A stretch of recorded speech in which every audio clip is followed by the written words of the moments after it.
देखिए, IT GeM paper 2009। ठीक है, जल्दी जल्दी कर लो इस पेपर को। कह रहा है isothermal compressibility KT of a substance is defined by. तो केटी बराबर -1 upon B del B upon delta P हो जाएगा, तो -nRT अपॉन वी कितना हो जाएगा? पी के रेस्पेक्ट में करना है तो वी स्क्वायर इंटू कितना हो जाएगा? DV del V upon delta P के रेस्पेक्ट में अगर करें तो क्या आएगा? -1 अपॉन पी स्क्वायर। ठीक है, ये आ जाएगा। ठीक है, तो आपको करना है कि के टी बराबर क्या आएगा, तो -1 अपॉन पी, और ये आ जाएगा are T by P square. ठीक है, ऐसा ही होगा ना, माइनस माइनस प्लस हो जाएगा। ठीक है, तो फिर पी वी बराबर एन आर टी और कर दो। ठीक है, वी की वैल्यू पुट कर दो। तो वी की वैल्यू पुट की तो N R T by V, तो 1 अपॉन पी बच गया। ठीक है ना, तो 1 अपॉन पी बच जाएगा, क्योंकि इसने एन मोल्स के लिए बोला है ना। हाँ, तो 1 अपॉन पी तो आएगा, 1 अपॉन पी। अगला सवाल देखिए, ये तो सिंपल सवाल है।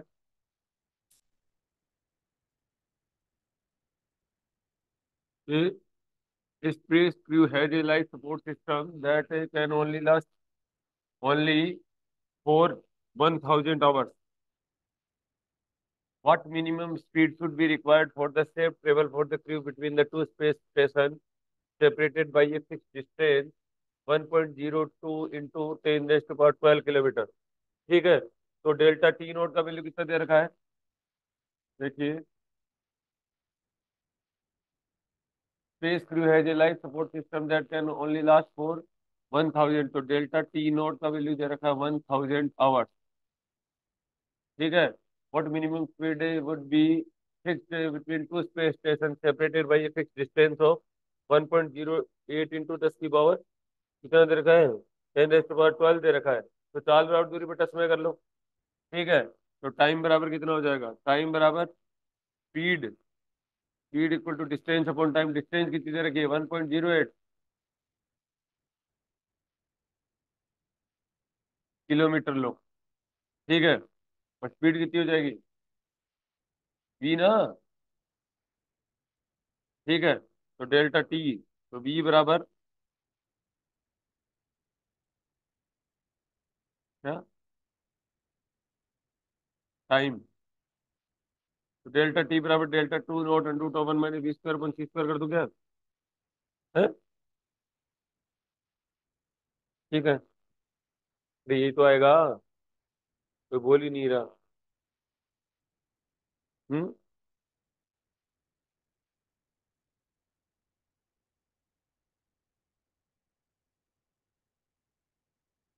डेल्टा टी बराबर delta T naught under root of 1 minus B square upon C square है।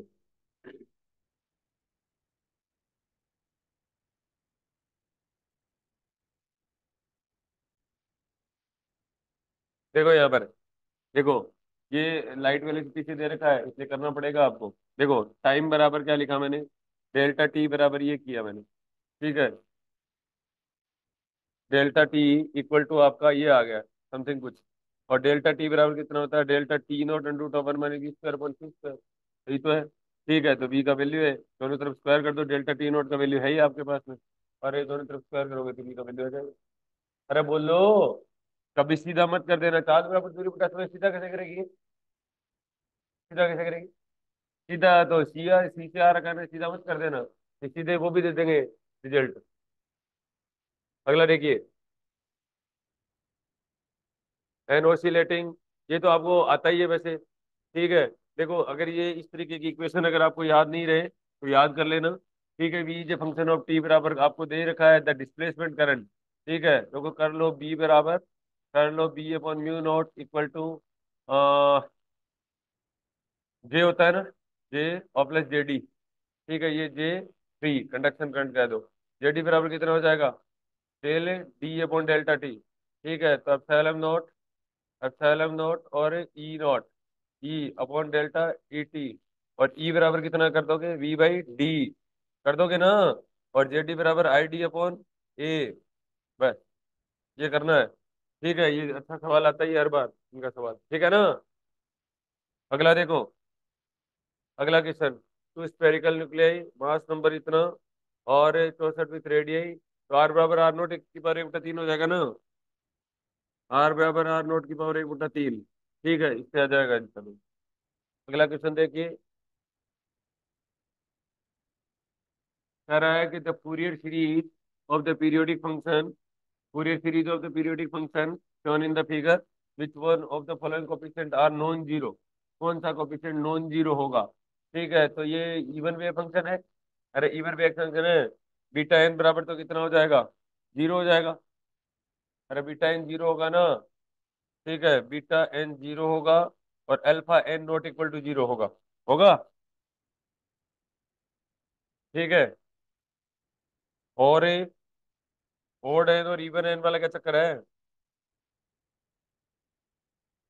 देखिए, पहले तो beta N for odd N, beta N for even N, alpha N for even N, alpha N for odd N. हम्म।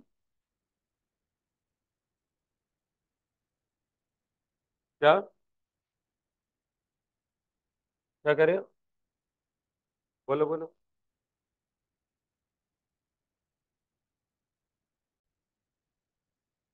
अब देखिए, सुनो मेरी बात। अब यहाँ पर देखो, आपको है ना ज्यादा कुछ सोचने वाली बात है नहीं यहाँ पर, देखो मैं बताऊंगा आपको। ठीक है। अब देखो, बीटा एन का वैल्यू तो जीरो होगा, ये तो पक्का है। ठीक है, चाहे इवन हो चाहे ओड हो, बीटा एन का वैल्यू तो कर दो, ये दो ऑप्शन तो गलत हो गए। अब आपको अल्फा एन का वैल्यू बताना है, ओड एन और alpha N for even N. तो ये जो इस तरीके के जो सवाल आएंगे ना, तो ये इस टाइप से आते हैं, वन माइनस माइनस वन की पावर एन, इस टाइप से ये सवाल होते हैं, आप कभी भी देख लेना सर। ठीक है, समझ में आ गया मेरी बात को। अगर अपन एन का वैल्यू अगर इवन रखेंगे ना, तो ये वन में से वन घट जाएगा, कट जाएगा और कैंसिल हो जाएगा ये। ठीक है ना। तो अल्फा एन का वैल्यू क्या आएगा, फोर इवन एन के लिए क्या हो जाएगा, जीरो हो जाएगा। ठीक है। Which of the following coefficient are non zero, अच्छा ठीक है, तो alpha N for odd N के लिए क्या आएगा, वैल्यू आएगा। ठीक है ना। समझ में आ गया, गलत बोल दिया क्या। देखिए, मेरे कहने का मतलब ये है कि अल्फा एन का वैल्यू निकालना है आपको। यहाँ पर रुको एक बार, तो थोड़ा सा सोचना ही पड़ेगा। अल्फा एन का वैल्यू आ गया 1/2 पाई, तो ठीक है 1/t, और डी से D plus T, F X आ जाएगा साइन एक्स, और ये क्या हो जाएगा, sine N X, sorry cos N X, cos N X into D X, ऐसा ही तो कुछ आएगा। ठीक है। अब एक बार तो एन बराबर वन रख के देख लेना, अल्फा वन का वैल्यू, एक अल्फा तीन रख के देख लेना। ठीक है, कौन से के लिए आता है। समझ में आ गया मेरी बात को, ये आपको करना ही पड़ेगा। ठीक है, तो ऑप्शन क्या आ जाएगा, बी आ जाएगा, इवन एन के लिए वैल्यू आएगा। क्या आएगा, इवन एन के लिए वैल्यू आएगा भाई। ठीक है, इसके अंदर करना पड़ेगा इस तरीके के सवालों को। ठीक है ना। ये तो ज्यादा ही उसने कुछ पंगा कर दिया। ठीक है। क्या हुआ। हाँ, देखो, एन इक्वल टू अगर सपोज करो अपन वन रखते हैं, ठीक है, तो अल्फा एन का वैल्यू क्या आ रहा है, 1/t। और देखो ये सीधा ही बन रहा है वैसे तो। ठीक है, थोड़ा सा करते ही आ जाता, साइन टू एक्स का फॉर्मूला बन रहा है, बन रहा है ना। ठीक है, साइन टू एक्स, और साइन टू एक्स का वैल्यू वैसे भी जीरो ही आएगा। ठीक है, तो एन बराबर वन के लिए कितना आएगा, जीरो आ जाएगा ओड एन के लिए। ठीक है, तो इसका मतलब आपको क्या बच जाएगा, इवन के लिए नंबर मिल जाएगा। ठीक है, ये ज्यादा सही है। मतलब देखते ही सवाल हो रहा था वैसे, अरे देखते ही सवाल हो रहा था ना। ठीक है। अरे समझ तो आ गया क्या, कि बीटा एन के बारे में सोचना नहीं है। और जैसे ही आप थोड़ी सी डेफिनेशन भी लिखते हो और एन बराबर पुट करते हो, तो साइन टू एक्स का फॉर्मूला बन गया। अब साइन का इंटीग्रेट क्या हो जाएगा, कोस हो जाएगा, और कोस है हर वैल्यू के लिए वो क्या दे देगा, वन माइनस कुछ देगा। ठीक है, तो वो जीरो हो जाएगा। ठीक है, और ओड के लिए वो क्या करेगा, माइनस माइनस प्लस करेगा। अरे समझ गए क्या। ठीक है, तो alpha N for even N के लिए नॉन जीरो आएगा, और ओड एन के लिए क्या हो जाएगा, जीरो आ जाएगा। कर लोगे क्या। ठीक है, तो ओड एन के लिए जीरो आएगा, इवन एन के लिए वैल्यू देगा। बताओ समझ में आ गई नहीं है।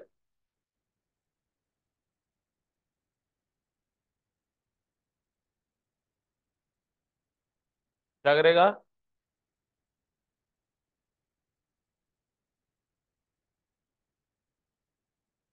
मतलब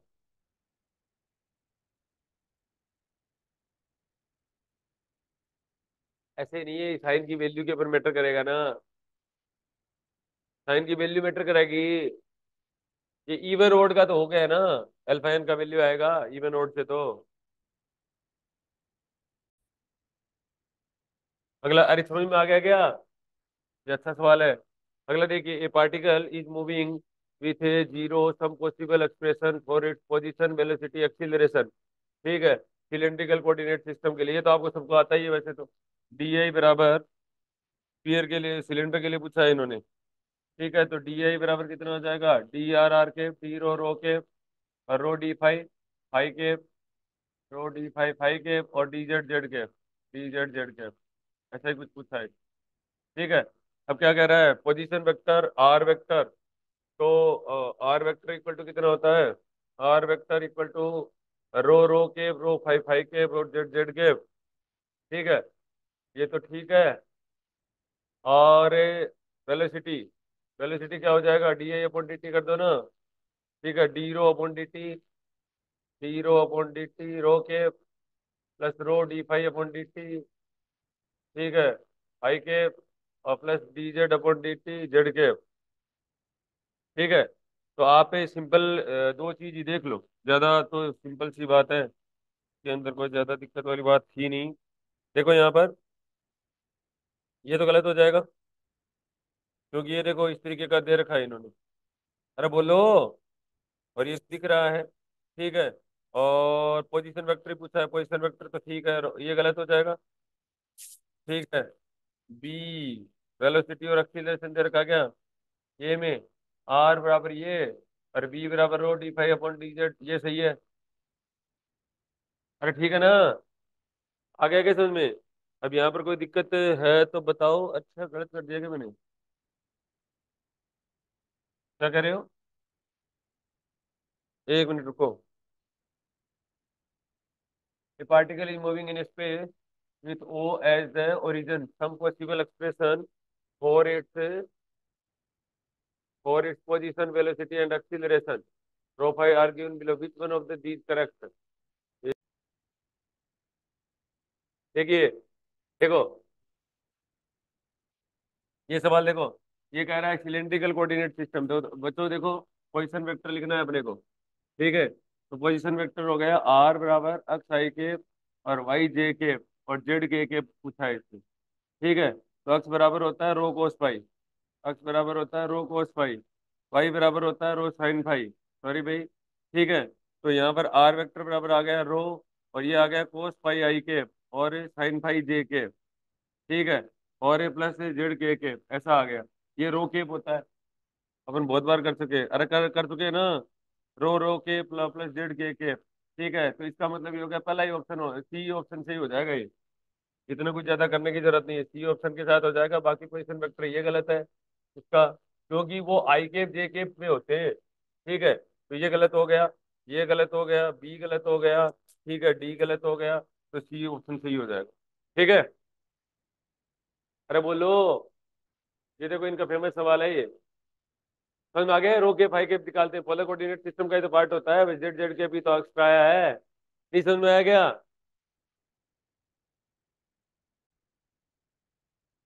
कई लोग दूसरे को हाँ भर रहे हैं भाई, दूसरा सही कैसे होगा? ठीक है, देखो रो केप का भी डेरिवेटिव होता है।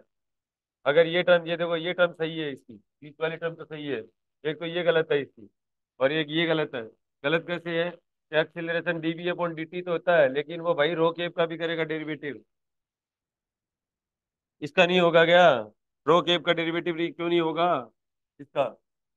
Sign phi d phi upon D t, तो दोनों का डेरिवेटिव करता तो होता है। तो इसका मतलब अगर ये टर्म लिखी हुई होती है ना इसके अंदर, डी बाई डी टी, ठीक है, और ये आपका आता है D rho upon D T, और रो केप, ऐसा।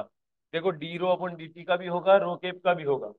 ठीक है, plus D by D T, और इसका rho D phi upon D T, और फाई केप ये भी होगा।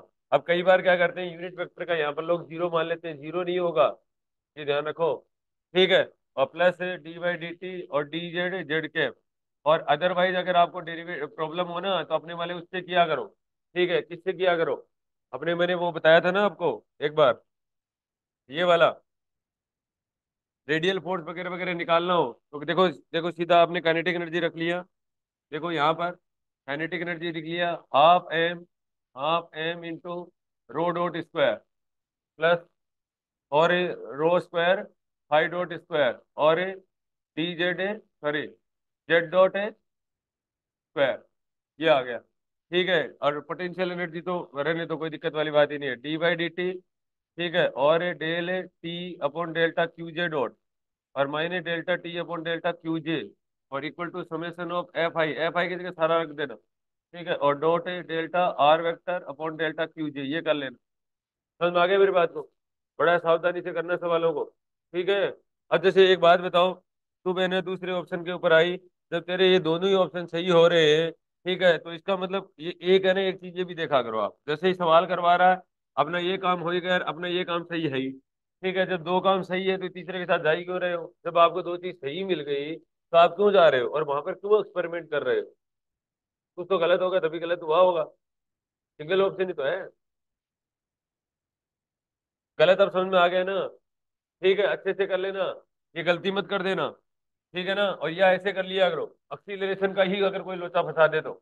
ठीक है, और वेलोसिटी तो अपने को दिख ही रहा है, ये देखो, वेलोसिटी तो सीधी दिख रही है। ठीक है, देखो, वेलोसिटी तो अपनी सीधी दिख रही है। ठीक है, रो डॉट, ठीक है, रो के और प्लस रो डॉट, सॉरी रो फाई डॉट और फाई के और प्लस जेड डॉट जेड के, ये लो, दिख ही रहा है क्योंकि स्क्वायर ही तो हुआ है यहाँ पर।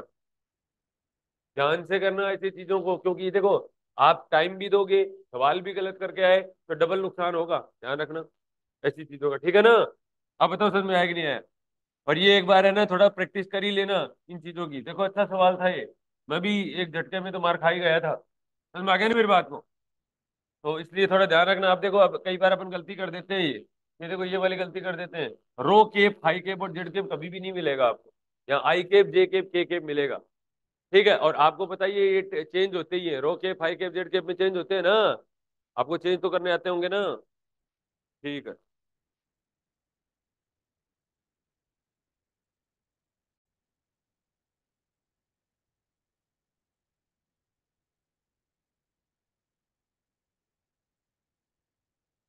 हाँ, अब बताओ, यहाँ तक समझ में तो आ गया ना?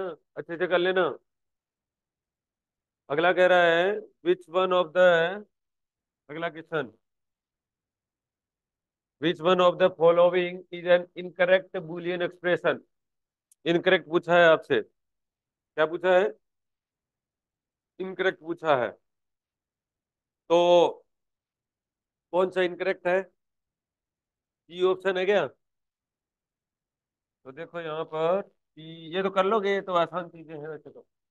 ठीक है, पी पी हो गया और पी क्यू हो गया, इक्वल टू, ठीक है, तो पी पी को पी लिख दो गया, तो पी आएगा, मतलब कहने का मतलब ये है क्या, one plus Q.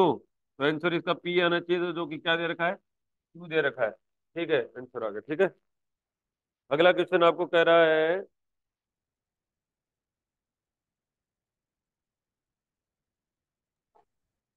Monochromatic X-rays of wavelength 1 angstrom are incident on a simple cubic crystal. Simple cubic बोला है ना? ठीक है, the first order Bragg reflection for 311 plane occurs at 2d sin theta l lambda लगा दो। लगा दोगे क्या? सिंपल क्यूबिक के लिए आप जानते ही हो, एक तो है ना, ये ध्यान रखना, ये आप ये याद कर लेना। ठीक है, तो यहाँ से 2d sin थीटा बराबर तो एल लैम्डा हो ही जाएगा, थीटा बराबर 30 डिग्री दे ही रखा है। ठीक है, तो डी बराबर आपका कितना, सिंपल क्यूबिक के लिए डी बराबर कितना होता है, ए अपॉन एच स्क्वायर प्लस के स्क्वायर प्लस एल स्क्वायर। आपके गड़बड़ कहाँ पर होगी? ये जो डी का जो वैल्यू है ना, वो बीसीसी एफसीसी, इनकी थोड़ी सी टेबल सही से याद कर लेना, क्योंकि उनके बीच में एक एक प्लेन और आते हैं। अरे आते हैं ना, एक एक प्लेन और आते हैं ना, इसलिए गड़बड़ हो जाएगा मामला। ठीक है, वो ध्यान रखना आप, रख लोगे ना? ठीक है, अगला क्वेश्चन देखिए, कर लोगे ना? भाई मैं ऐसे कह रहा हूँ, सिंपल क्यूबिक और बीसीसी एफसीसी की वो टेबल याद कर लेना, डेंसिटी ऑफ स्टेट्स और वो वाली। ठीक है, सिंपल क्यूबिक बीसीसी और एफसीसी, वो जैसा भी आता है, एक बीच में प्लेन आने की वजह से ये डिवाइड हो जाते हैं, वन वो 100 और 110 और 111 वाले। ठीक है ना, इसलिए ये सवाल बार बार यहाँ से पूछते हैं। ठीक है, ये तो बहुत सिंपल सवाल है, सिंपल है ना?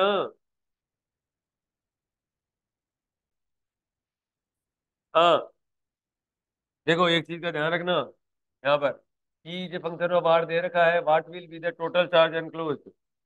आपको क्या पूछा है? Total charge enclosed in A sphere of unit radius centred at the origin. Origin पे पूछा है। ठीक है, तो फाइव बराबर कितना होता है, ई डॉट डी एस ना, सरफेस इंटीग्रल, और Q enclosed upon epsilon not. ठीक है, एप्सिलॉन नॉट से मल्टीप्लाई करना है आपको। ठीक है, अब यहाँ पर देखो, अब कह रहा है स्फीयर ऑफ यूनिट रेडियस। ठीक है, इसका मतलब रेडियस फिक्स मान रखी है इन्होंने। ठीक है, ये देखो 1/r, ये ध्यान से देख लो, अल्फा आर के, कोई ध्यान से देख लो भाई, beta sine theta cos phi और फाई के, ये आपका हो गया है वैल्यू। ठीक है, अब ये डॉट आपको डीएस क्या करना है वो है मुद्दा। तो अब यहाँ पर क्या कर रखा है इन्होंने, डीएस को आर फिक्स है इसका, डी आर आर के और plus R D phi phi के और डी जेड है जेड के, ये है। ठीक है, तो आर फिक्स होने की वजह से डीएस का जो डायरेक्शन आएगा ना, ठीक है, डी आई, ठीक है, तो आर केप में आ जाएगा। आर केप में आने की वजह से R D five D Z आएगा। ठीक है, R D five D Z आएगा, तो सीधा आप कर सकते हो यहाँ पर, देखो एप्सिलॉन नॉट 1/r और अल्फा आर के, alpha R D five D Z. ठीक है, ये हो गया, आर से आर गया। ठीक है, तो ये कितना हो जाएगा, डी जेड छोड़ना है। ठीक है,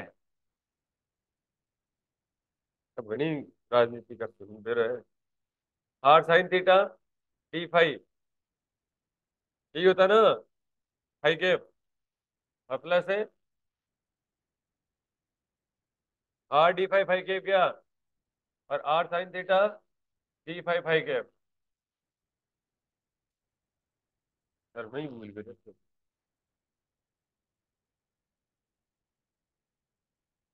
तो ये हो जाएगा डीएस बराबर हो जाएगा r square sine theta d theta और डी फाइव, और डायरेक्शन हो जाएगी आर के। कर लोगे ना। ठीक है, तो ये आपका डायरेक्ट कर देना, वहां जाके सोचने लग जाओ। और मैं तो ऐसे कहता हूँ कि हमेशा ये देख लेना कहाँ पर क्या है, इसकी डायरेक्शन के साथ में डॉट प्रोडक्ट आएगा, ये ध्यान रखना है आपको। ठीक है, तो आर स्क्वायर, तो एक तो आर कट जाएगा, अल्फा इंटू आर हो जाएगा, साइन थीटा हो गया, डी थीटा हो गया, डी फाइव हो गया। ये तो कुछ था ही नहीं सवाल, इसका वैल्यू दो होता है, इसका वैल्यू चार होता है, दो होता है, दो पाई होता है। ठीक है, तो चार पाई अल्फा, चार pi alpha capital R epsilon not है। क्या करोगे, हाँ आर बन दे रखा है, ठीक है, तो four pi epsilon not into alpha, ये पहचान गए आप, यूनिट दे रखा है, ये होता और नहीं है।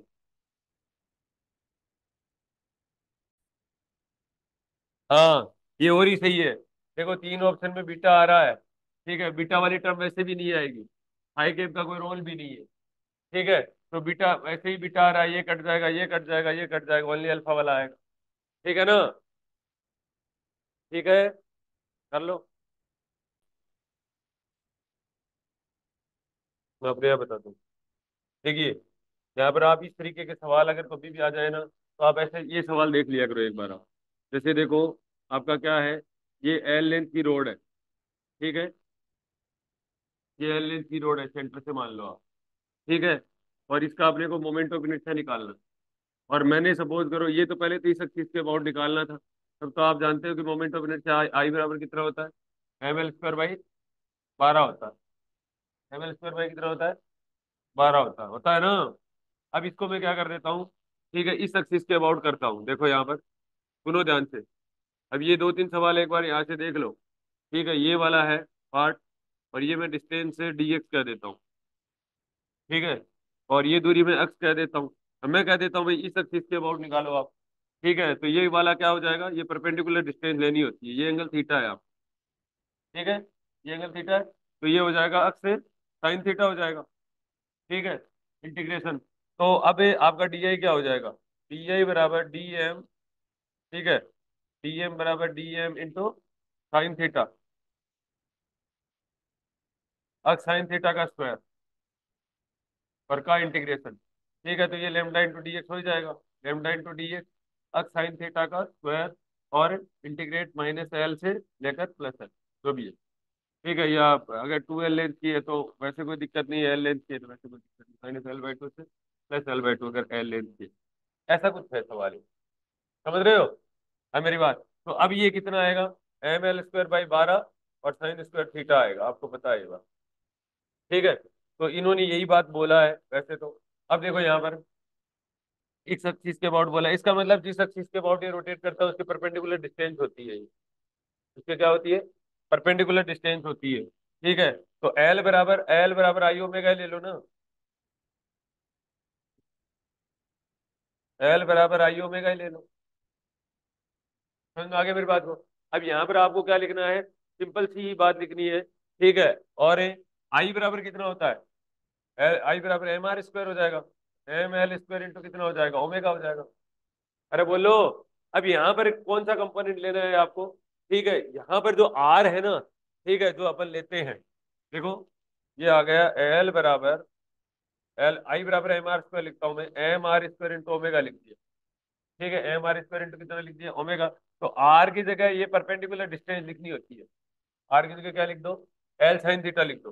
तो एल बराबर कितना हो जाएगा? एम और एल और साइन थीटा का स्क्वायर इंटू कितना लिख दो? ओमेगा लिख दो। ठीक है, अब आपसे क्या पूछा है? ठीक है, एम एल स्क्वायर ओमेगा, और ये कितना हो जाएगा? Sine square theta. तो D L upon D T पूछा है आपसे, मोड ऑफ। ठीक है, कर दोगे क्या? समझ में आ गया मेरी बात को? तो two sine theta into cos theta आ जाएगा। अरे आ जाएगा ना। अब ये दो एम मास के पार्टिकल लगा रखे हैं इन्होंने, तो इसे मल्टीप्लाई कर देना। अरे बोलो। अरे कर दोगे ना? ठीक है, तो ये कितना हो जाएगा यहाँ से? Two M L square omega और sine theta into cos theta. ठीक है, तो टू एम एल स्क्वायर और omega, two M L square omega एक ही बार आया ना? हाँ, D theta upon D T भी तो आएगा। ठीक है, D theta upon D T भी तो आएगा। ठीक है, तो D theta upon D T को भी ओमेगा कर दो। समझ में आ गया मेरी बात को? तो ये आ जाएगा आपका two M L square omega square something. अब ये एम मास का पार्टिकल यही दे रखा है, दो एम मास के पार्टिकल नहीं है, नहीं तो ये डबल हो जाता। एम मास का पार्टिकल एक ही दे रखा है। समझ में आ गया मेरी बात को? अरे बोलो, समझ में आया कि नहीं आया? बस इतना ही करना होता है। तो इसका मतलब ये हो गया, परपेंडिकुलर डिस्टेंस ले लो आप। ये वाली क्या ले लो? परपेंडिकुलर डिस्टेंस लेनी होती है, इतना ही ध्यान रख लो, बहुत है। ठीक है, अब यहाँ पर इंटीग्रेशन वाला तो कोई चक्कर है ही नहीं। ठीक है, क्योंकि ओनली क्या करना है आपको? एम मास का पार्टिकल है तो डिस्क्रीट है। ठीक है ना? अब बताओ, समझ में आया कि नहीं आया? कोई इसके अंदर ज्यादा लफड़े में पड़ना मत, कोई बड़ा सवाल नहीं पूछेंगे आपसे, सिंपल पूछेंगे। ठीक है, आगे क्या बात समझे? A thin massless rod of length 12 has a equal point mass है, has equal point mass है ना? Attach it and the rod is rotating about an axis passing through its center, making an angle theta with the magnitude of the rate of change of its angular momentum। एक का ही पूछा है। तू attach attach मत कर, इतने से समझ में आ जाता है कि कौन सा ऑप्शन सही है। इतना भी ज्यादा भावुक नहीं होना। कहीं से पेन मुंह में देके 3 घंटे तक सोचते चार आएगा चार आएगा, ऐसे मत करना। ठीक है ना? करोगे भरोसा बंद तो। बोलो, समझ में आया कि नहीं आया? अगला देखिए। ये मोमेंट ऑफ इनर्शिया वाला ये ध्यान रखना, ये देखो। ये बैटरी, ये देखिए यहाँ पर कह रहा है बैटरी विद कांस्टेंट ईएमएफ। ये मैक्सिमम पावर ट्रांसफर थ्योरम का सवाल है ये। ठीक है, ये किसका है? मैक्सिमम पावर ट्रांसफर थ्योरम का सवाल है। ठीक है, ये आर दे रखा है और ये कैपिटल आर दे रखा है। ये ईएमएफ दे रखा है जो भी है, ई, बैटरी ई, रेजिस्टेंस आर, और ये आपको डायग्राम दे रखा था इन्होंने। ठीक है, मेरी गलती नहीं थी। ठीक है, ये आर एल और ये टू आर एल, ऐसा दे रखा है। ठीक है ना? आगे बात समझे? तो यहाँ पर क्या करना है आपको पता है? मैक्सिमम पावर ट्रांसफर थ्योरम यही तो होती है। दो लोड लगे हुए होते हैं और इसके बीच में क्या लगा हुआ होता है? Z L. ठीक है, जेड एल बराबर क्या होता है? एक्स एल प्लस है, सॉरी, आर एल प्लस है जे इंटू एक्स एल। ठीक है, और ये कितना हो जाएगा? R equivalent. ठीक है, तो इसके बराबर होना चाहिए रेजिस्टेंस। इसको क्या लिखूं? क्या लिखा था? तुमसे तो कोई उम्मीद करना है बेकार है रे, बहुत पागल लोग। ठीक है,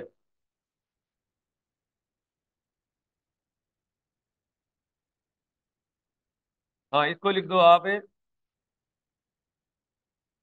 हम्म, जे एक्स इक्वलेंट। तो पावर मैक्सिमम के होने के लिए ये आर इक्वलेंट और आर एल बराबर होना चाहिए। पावर मैक्सिमम के लिए आर इक्वलेंट बराबर आर एल बराबर होना चाहिए, और एक्स इक्वलेंट बराबर कितना होना चाहिए, माइनस एक्स एल। ठीक है।